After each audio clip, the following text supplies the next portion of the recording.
Hello and welcome to the video, where we will be going over Flow by Mihaly Csikszentmihalyi. Now, for those of you that were a fan of Deep Work by Cal Newport, you'll know that this book, Flow, was kind of the basis in the science behind deep work. Deep work was more so a how-to guide of how to get into flow, and the book Flow by Mihaly Csikszentmihalyi is much more so the science and application behind the power of deep work. So, like I said, the author is Mihaly Csikszentmihalyi, and his name is very interesting, and I apologize if I get it wrong throughout this video, but it's not the only thing that's interesting about Mihaly. It's actually one of the very many things that are interesting about Mihaly. He's a professor of psychology and management at Claremont Graduate University, Drucker School of Management in Claremont, California. That's quite a mouthful. Director of Quality of Life Research Center at the Drucker School. He's also a former chairman of the Department of Psychology at the University of Chicago. So as you can see, he's obviously a very tenured professor, and he obviously has been a part of the study behind psychology for quite some time. In fact, he's been involved in flow research for over 35 years, well, research on topics related to flow. And many people don't know, but he's actually written many, many different books. He's written Flow, Creativity, Finding Flow, Good Business, The Evolving Self, The Meaning of Things, and many, many more. Now, he is quite an example, to me at least. He appears to be an overnight success.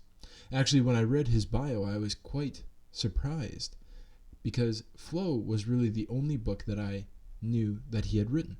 But as you can see, he's the hidden overnight success that we so much talk about on this channel.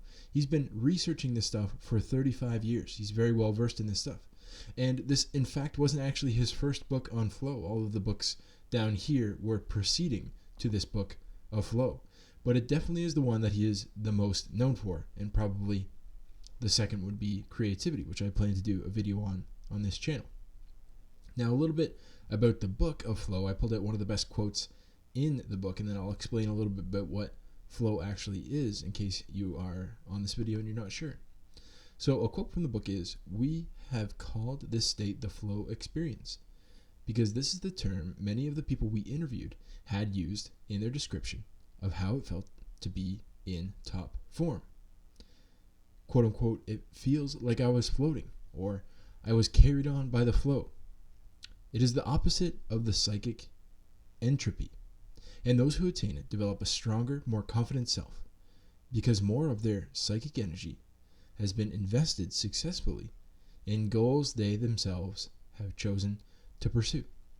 So there's quite a lot in that quote, but as you can see, obviously, during his studies and during his research, Mihaly interviewed quite a few people who were essentially in a state of flow, or were top performers, or were successful, or were happy, and etc. And he kind of coined this word flow as a way to describe the state that those people got themselves in on a regular basis. And you can see here that there's a lot of things that are going on within flow. Psychic entropy and psychic energy is something that we'll talk about a little bit further down in the mind map. But you can see some of the things that the people who ended up getting in the flow state attained. They developed a stronger and more confident self. Wouldn't we all like that? Because more of their psychic energy was invested successfully in goals they themselves had chosen to pursue. So the definition of flow is a flow state, also known colloquially as being in the zone. We've all probably had points in time in our life, whether we were playing sports, whether we were doing some sort of hobby, or whether we were creating something at work, that we felt like we were in the zone. And that's essentially what the flow state is. It's the mental game, the state of operation, in which a person performing an activity is fully immersed in a feeling of energized focus, full involvement, and the enjoyment in the process of the activity. In essence, flow is characterized by complete absorption in what one does, and a resulting loss in one's sense of space and time. And that's exactly what Cal is talking about in Deep Work. He's talking about some of the strategies and some of the tactics behind getting yourself into a flow state on a consistent basis when it comes to your job. Some of the components that I'll go over quickly when it comes to flow you're getting an increased intense concentration and focus on the present moment. Merging of action and awareness. So this is something that we'll talk about a little bit further down in the mind map, but flow requires action. It can't just have awareness or knowledge. A loss of self-consciousness. And that's exactly what Mihaly was talking about when people were developing a stronger sense of and more confident sense of themselves. You also get a sense of personal control or agency over the situation or activity. A distortion of temporal experience. One's subjective experience of time is altered. And we've all felt this before where, we're doing something and all of a sudden an hour has passed or 2 hours have passed or maybe even a whole entire day has passed, and it felt like such a short amount of time because we had almost completely lost track of the time that was going by. Experience of the activity as intrinsically rewarding, also referred to as autolytic experience. So this is essentially when you are not needing some sort of a carrot at the end of the stick in order to get yourself to be motivated in order to do something. You're motivated from within. Maybe you're waking up early in order to produce something or create something, or you're very excited to get the thing done rather than having to motivate yourself in other ways. You also need to be getting immediate feedback. You need to be feeling that you have the potential to succeed, right? So you can't get into a flow state if, like we'll talk about in a little bit later, the challenge exceeds your perceived level of skill, something that we'll talk about a little bit later. Feeling so engrossed in the experience that other needs become negligible.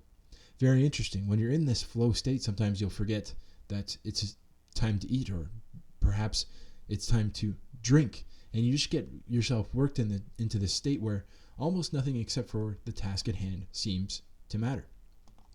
Inside the book, Mihaly powerfully articulates the science behind how to control our consciousness to more consistently get ourselves into the optimal state of experience known as flow. And as a result, we end up enjoying our lives more. The book is obviously packed full of ideas and is definitely worth reading the full book if you're interested in positive psychology, because Mihaly is definitely one of the leaders as far as it comes to positive psychology, and this book has been recommended by so many professionals out there. It's definitely worth picking up.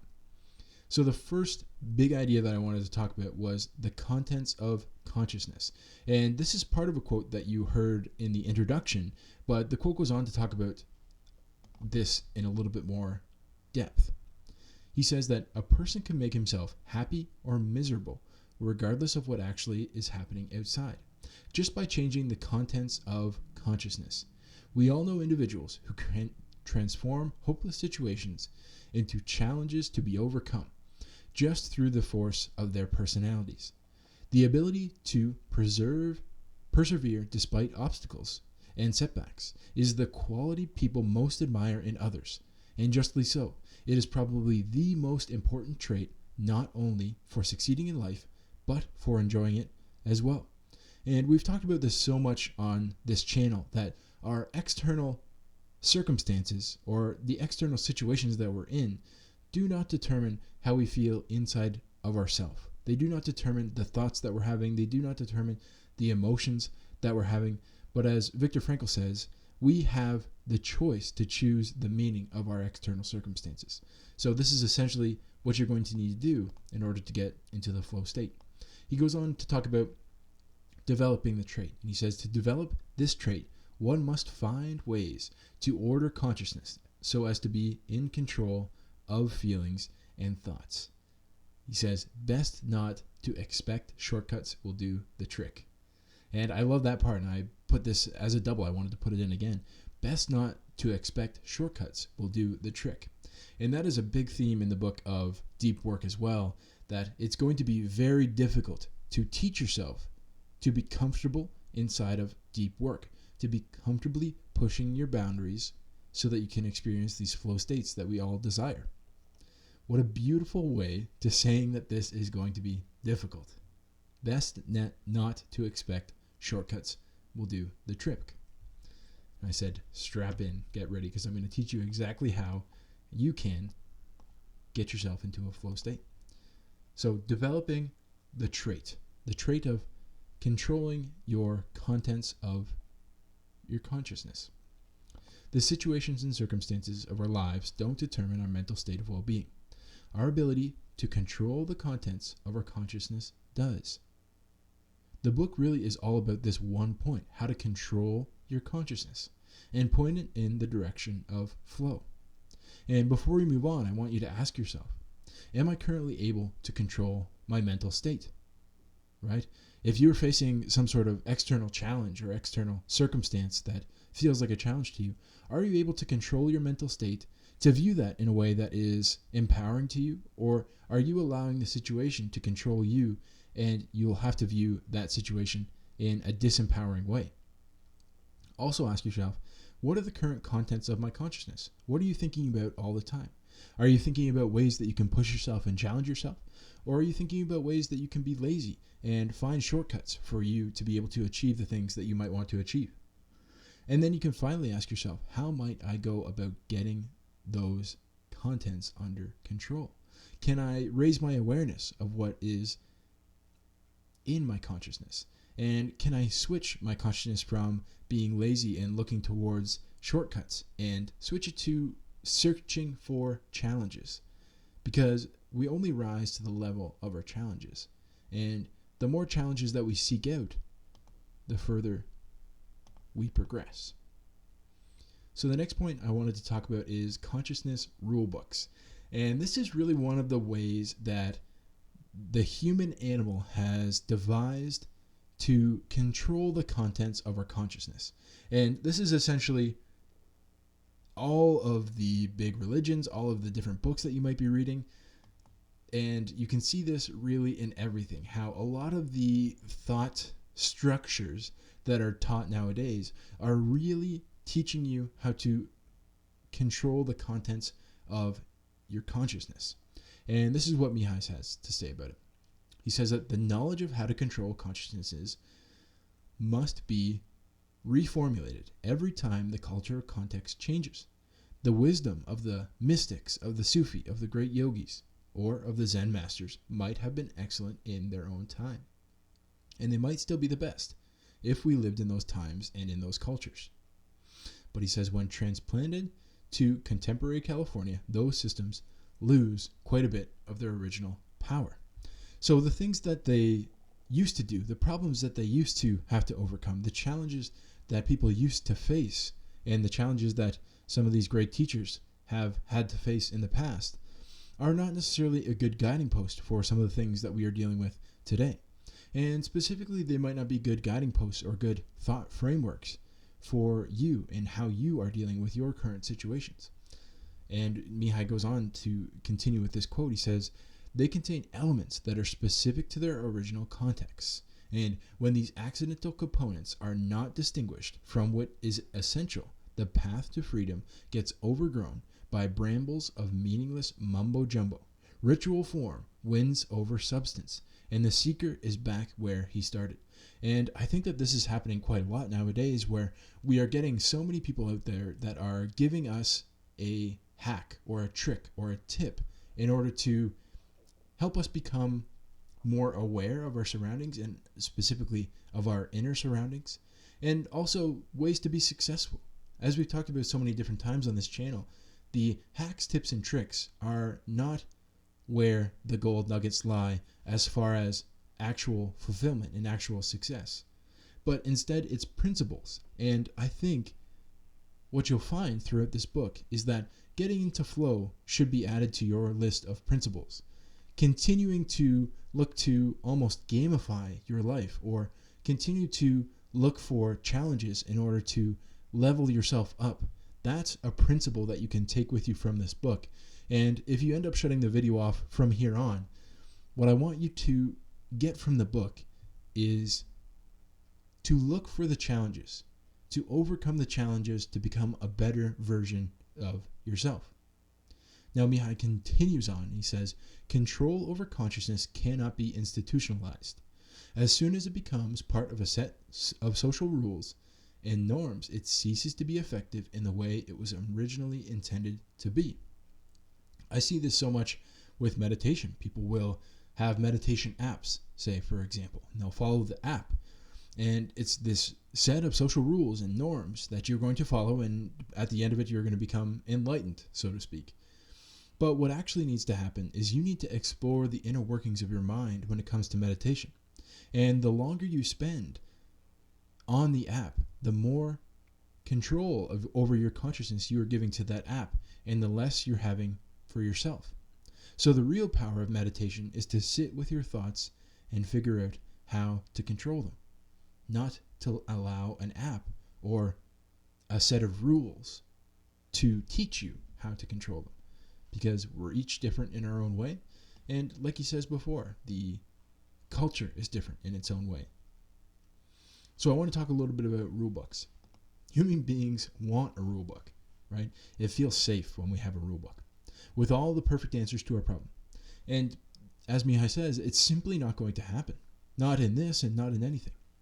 Control over consciousness is a journey that can only be taken within oneself and not gained from external sources.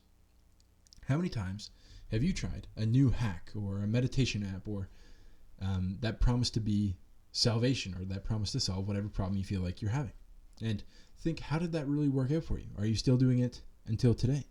And I would say if you are still doing it still today, you probably had done a lot of inner work aside from that tip, trick, or hack. Because quite often, we don't have the ability to stick to hacks or stick to apps or stick to what we tell ourselves to do. And the real trick is to learn from within and not from external circumstances. Now think about what will be more valuable. Time spent researching tips and tricks or hacks or habits of the successful. Or would it be more valuable to spend your time learn about yourself? How you deal with outside circumstances, why you react the way that you react, and what you could do in order to control that response. Think about which one of those two would be more valuable. And I would put forward that the more time you spend learning yourself and how you react to your current circumstances, the better equipped you'll be in order to react to the external circumstances that might be coming your way. And this is exactly what we're talking about in the knowing plus doing big idea out of this book. And this is my favorite quote in the whole entire book. It says, "It's not enough to know how to do it," right? It's not enough to have learned how to do something. One must do it consistently, in the same way that athletes or musicians must keep practicing what they know in theory. I love this part of the book. And as my coach always says, action creates clarity. And I've found this to be true. Do you ever really know anything if you can't do it? Think about that question. If you can't act on the knowledge that you have, or you haven't acted on the knowledge that you have, how do you know it's the truth? What good is a bunch of information if it's not acted upon? You can have piles and piles of books, and if you don't act upon the information inside of those books, what good are they? They're simply as good as the paper that they're written on. Right now, I'm taking in more information than I ever have. I'm reading 3 to 5 books every single week in order to do these mind maps for you guys. And that's essentially what you're seeing. You're seeing me regurgitating some of this information. But what you're not seeing are some of the things that I'm doing in the background. I'm integrating. I'm putting these topics into my self-coaching course. I'm putting it into a neat design so that you guys can walk yourselves through some of these things. Take some action on some of these great books that I'm reading for you. I'm coaching myself through certain circumstances using the information that I've learned from a lot of these great teachers. And even within these mind maps, I'm trying to use some of the things that are taught within these books immediately so that I can integrate, and as I said before, action is creating clarity for me. After doing these mind maps and doing these videos for you, I know much more about this book than I would have had I just read the book. And obviously, it's not a perfect process. I'm reading some books that have some very high standards, specifically some very high standards as far as the habits that you need to do in order to be successful. It's definitely not a perfect process. And I'm integrating and I'm keeping what is successful for me, and I'm throwing away what's not. And continuing to do that with the course and continuing to do that with my coaching is how I'll continue to grow and how I'll continue to learn. Much more so than learning from the books is more learning from the doing. And this is a quote from Michael Bernard Beckwith that I really like. He says, "To agree with the keys described here is one thing. To practice them is another. To read and study and have conversations about spiritual practices is good. And he's talking about spiritual practices, but this could be applied to essentially anything. But unless you incorporate them in your life, you won't embody or integrate them, which means you aren't receiving their benefits. Ask yourself, how can I now move from theory into practice?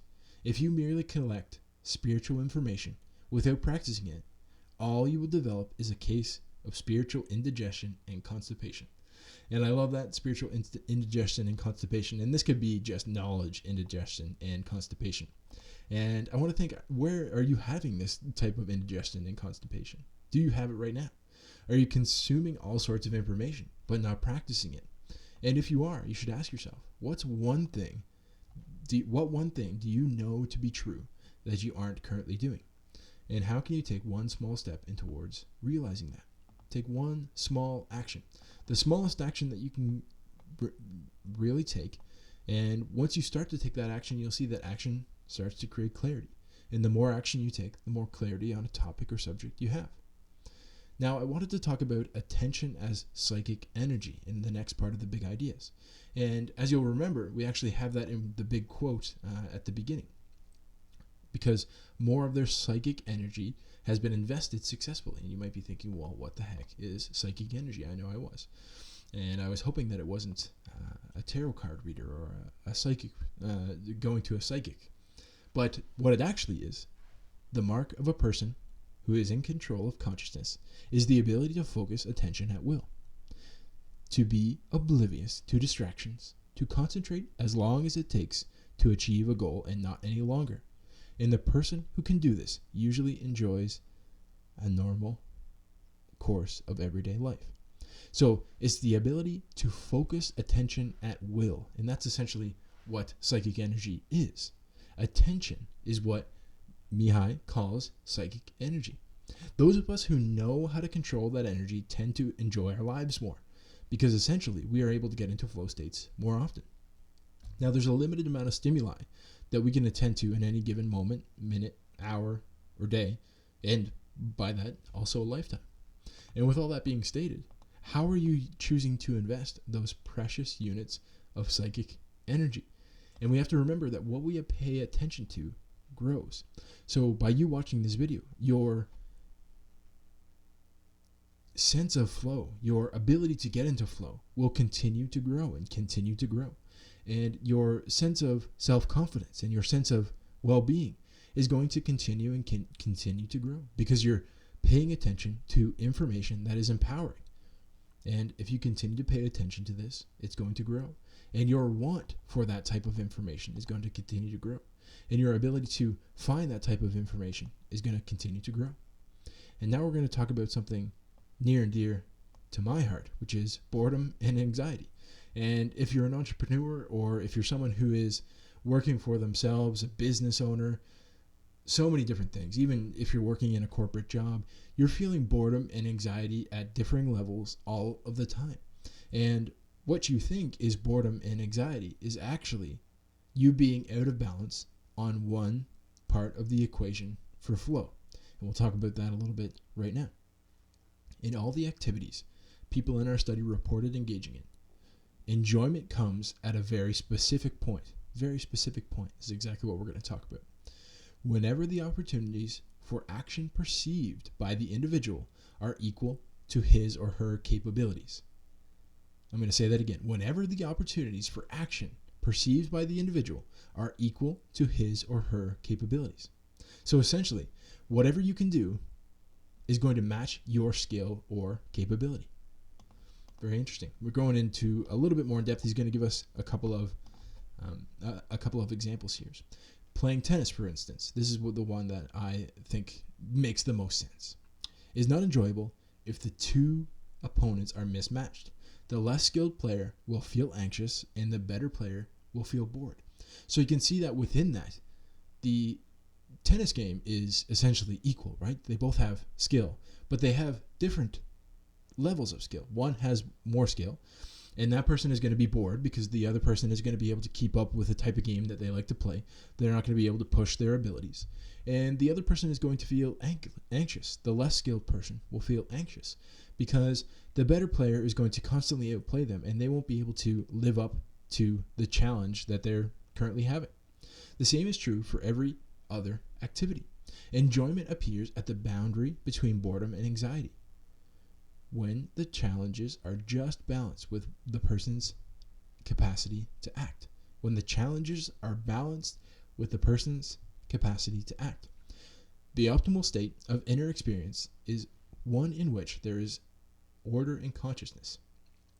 This happens when psychic energy or attention is invested in realistic goals, and when the skills match the opportunities for action. The pursuit of a goal brings order and awareness, because a person must concentrate attention on the task at hand and momentarily forget everything else. These periods of struggling to overcome challenges are what people find to be the most enjoyable of their lives. A person who has achieved control over psychic energy and has invested it in consciously chosen goals cannot help but grow into a more complex being. By stretching skills, by reaching towards higher challenges, such a person becomes an increasingly extraordinary individual. Now, this part of the book, if that doesn't explain why you should be striving to choose goals that are pushing you just past your abilities by just stretching towards higher challenges, I don't know what will. Becoming an extraordinary individual is such a great goal, and it's such a beautiful quote here by Mihaly. Now we'll talk a little bit about boredom, because that's two sides of the lever, so to speak. Boredom happens when your skills are far above your challenge. So think right now, what areas of your life are you feeling boredom in? And how can you make your current activity more challenging in an attempt to reach a flow state? Now, anxiety, that happens when your current skills are far below your current challenge. And think about in your life, what areas in your life are you feeling anxiety in? And how can you make your current activity a little bit less challenging in order to achieve a flow state? We'll talk a little bit more about flow. The need to create activities where our skills match our challenges. This is kind of the holy grail. We need to balance those two things out. Notice the importance of setting realistic goals that, again, match our skills with our challenge. Now, so often we set goals that are way past what we believe we are capable of, or way past what our skills would match, so to speak. But instead, we set some goals that were within our reach, just a slight stretch above what we think we might be able to achieve given our current capabilities. That's where the magic lies, and that's how we want to set goals. Doing this is what Mihaly means by concentrating your psychic energy and putting your consciousness in order. Setting these goals that are just beyond your reach, pushing you into that realm of becoming that extraordinary individual. That's what he means by concentrating your psychic energy. And of course, that's what we want to try and accomplish. So here are some examples. Are you doing a repetitive task? Quite often we can get bored while we're doing repetitive tasks. Think about how you could complete it flawlessly, or maybe faster, or etc. Think about how you could essentially turn that task into a game. Or if you're doing something that's outside of your comfort zone, think about a way that you could make the goal just that little bit smaller. Something that you are going to strive towards to get a little bit better in your capabilities for, but not something that is so far outside of your reach at the present moment, that you don't feel comfortable doing it. Are you bored? Think about how you can add more challenges to your current task. So again, the repetitive tasks are quite often boring, but even sometimes the non-repetitive tasks can end up being boring if we're not learning something new. So think about how you could potentially learn something new while you're doing the task that you're doing. And that'll help you not be bored and potentially help you reach that flow state. Now, this is also something, the next big idea is something that we're talking about in the book Deep Work as well. Work and leisure and the difference between the two. So Mihaly says that thus we have a paradoxical situation. On the job, people feel skillful and challenged, and therefore they feel more happy, strong, creative, and satisfied. In their free time, people feel that there is generally not much to do, and their skills are not being used, and therefore they tend to feel more sad, weak, dull, and dissatisfied. Yet they would like to work less and spend more time on leisure. That is certainly a paradoxical situation. Now, on one hand, while we're at work, we're feeling skillful, and challenged. We're feeling happy, strong, creative, and satisfied. And I know for sure that's exactly how I feel doing these videos. And even I struggle with the same thing, that when I turn off my brain and I decide that I'm going to have some leisure time, I quite often have some times where I feel sad, weak, dull, and dissatisfied. The things just aren't as exciting. The colors just aren't quite as bright. And I think everyone ends up dealing with this in their own way. But I love that the way that Mihaly tells us to deal with it. He says, because work is so universal yet so varied, it makes a tremendous difference to one's overall contentment, whether what one does for a living is enjoyable or not. Thomas Carlyle was not far wrong when he wrote, "Blessed is the man who has found his work. Let him ask no more other blessing." Sigmund Freud amplified somewhat on this simple advice. When he asked for his recipe for happiness, he gave a very short but sensible answer: work and love. So let's talk a little bit about it right now. Work. It ends up getting a bad rap. As I said before, I enjoy work sometimes much more than I enjoy my leisure time. So many people look at work as the part of the day where they have to delay their gratification. But work really does lend itself well to creating flow states. Sometimes it just takes a little bit of work to do. How can you best set up your day in order to lead to more flow opportunities, to push you just past your current level of skill, to give you that sense of satisfaction by being just in that flow state and not necessarily focusing on the end goal? Now, we'll talk a little bit about leisure as well, because I believe that leisure, again, is the hardest time to be able to find some of this fulfillment in. Leisure is the holy grail in our society, but don't you ever feel bored once you've achieved it? I know if you're like me, setting up several different businesses that end up being quite passive, it often gets boring when they become a passive business, even though that's what we're all looking for as far as a way to make money. Often, we have to constantly occupy ourselves during our leisure time. Sometimes this happens with negative habits, simply because we are missing that flow state, that sense of fulfillment, sense of contentment that happens at work. How can you use your leisure time to practice controlling your consciousness? So, for example, for me, what I've been doing quite often now is spending time in quiet. And when I would normally feel bored, what I would do is, go and seek something to entertain me, such as, for example, watching a video, or such as, for example, listening to a podcast, and etc. But instead of letting myself get distracted by those certain things, what I've now set out to do is what Cal Newport talks about in his book called productive meditation. And essentially what I'll do is I'll focus on a problem that I'm currently having in my business, and I will build that problem out until the very end. And some of my best ideas come from just simply walking and doing productive meditation. And I can even get myself into a flow state without actually doing anything in particular, other than focusing myself on trying to solve one of the problems that I'm currently having in my business. That's a great way to spend some of your leisure time. Now we're going to talk about transforming adversity in our next point.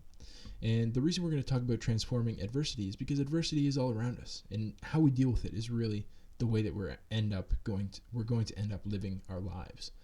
So Mihaly says, when adversity threatens to paralyze us, we need to reassert control by finding a new direction in which to invest psychic energy, a direction that lies outside the reach of external forces. When every aspiration is frustrated, a person must seek a meaningful goal around which to organize oneself. Very interesting. That's exactly what I talked about before, about doing that productive meditation. Of all the virtues that we can learn, no trait is more useful, more essential for survival, and more likely to improve the quality of your life than the ability to transform adversity into an enjoyable challenge.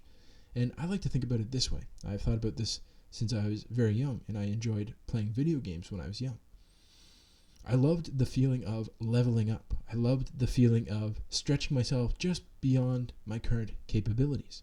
And I've really brought that into business as well.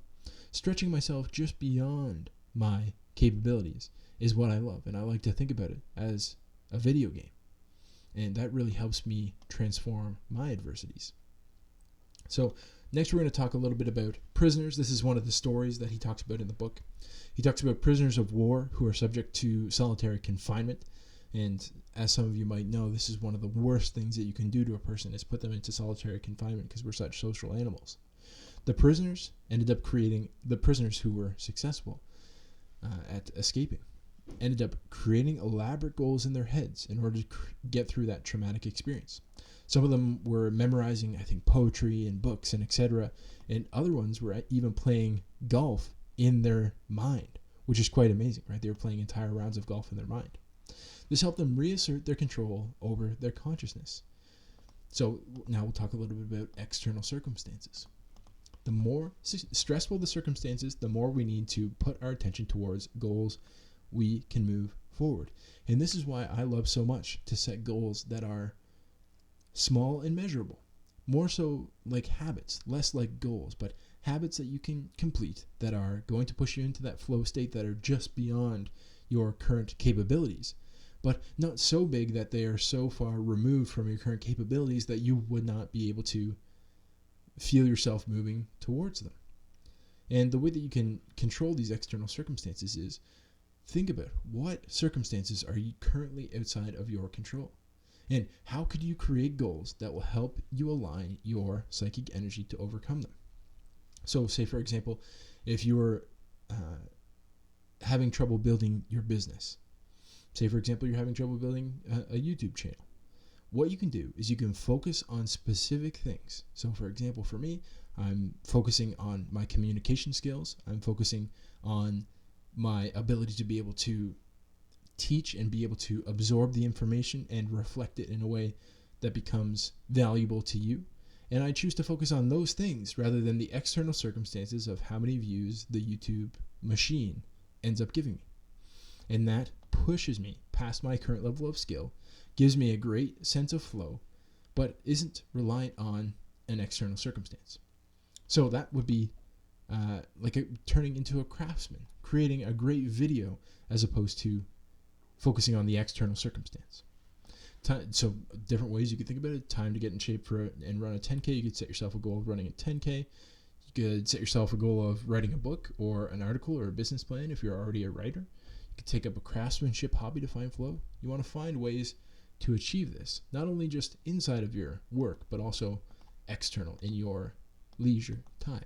Taking up a great hobby could be a great way to go about it. Going for walks and thinking about that productive meditation is another great way to do it. So the final part of the book that we're going to talk about is One Less Rascal. And I love this quote. It says, "But no social change can come about until the consciousness of individuals is changed first." Right? This is talking about change on a societal level. He's talking about how people are stuck in jobs where they're doing such repetitive tasks that we're really wasting the human ability to get into flow. He says, when a young man asked Carlyle how he should go about reforming the world, Carlyle answered, "Reform yourself. That way there will be one less rascal in the world." The advice is still valid. Those who try to make life better for everyone without having learned to control their own lives first usually end up making things worse all around. And that is so, so important. You can't be going out there to try and solve other people's problems when you haven't worked on yourself and when you haven't taken in the information and tried to implement it yourself. But after you do that, after you have implemented it, after you have tested it, after you have become one less rascal, I think it's very important to share that information with other people, because it's important for other people to see it from your perspective. And once they can see it from your perspective, they could see how they could adopt that perspective. Now, this quote from Gandhi says, "Be the change you want to see in the world." And with that, I'm going to leave you with two questions. How can you start right now? How can you look for more flow in your life? How can you set it up so that on a daily basis, you're able to achieve flow states continuously? And what small action can you take towards getting into flow more often? What small action? You want to take the smallest action that you possibly can so that you can repeat it. That comes from Atomic Habits by James Clear. 1% better. Set something very small, a 2-minute habit, a 2-minute action that you can do and continually get into flow on a consistent basis. Thanks for being with me today. I'm going to leave a link to Deep Work and some of the other books that I mentioned down in the comment box down below. I hope to see you again soon.